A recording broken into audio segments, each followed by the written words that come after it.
If you go back and re-listen to the songs from the earlier weeks of Friday Night Funkin', you can tell that there's a huge difference in how the voices are done.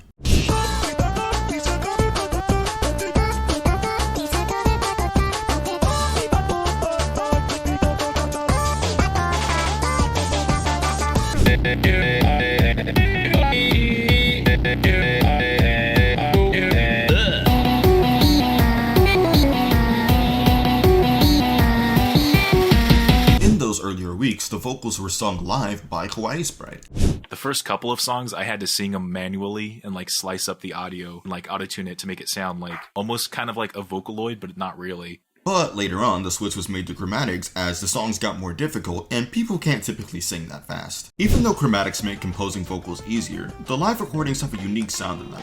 And because at that time, recordings were being done specifically for each song, they never sounded exactly the same and there was always some variety to it. So I'm going to be showing you how to achieve something similar. Now, the plugin that Kawaii Sprite uses to pitch his vocals is the Neptune Pitcher, which is part of the Reason Rack plugin. But I'm going to be showing you how to do this with stock effects in FL Studio. Firstly, record whatever it is you want to chop up. Next, you're going to need to chop this up and time it properly. What I like to do is use a kick drum to map out the beat of my vocals, and then place them accordingly.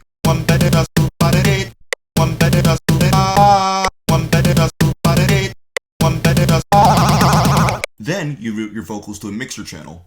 If you needed to make any of your samples unique, make sure you route those to the same mixer channel as your main vocals. In your effects rack, choose Pitcher. Select both MIDI and octaves and have the speed knob cranked up to the highest, and change the MIDI port to 1.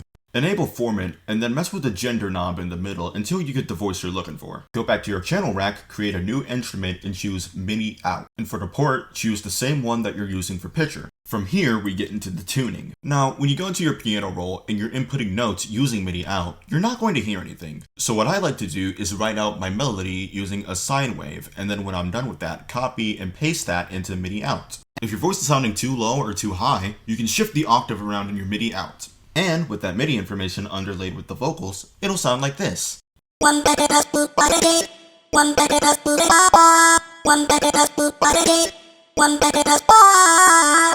I'll be back when I run out of money.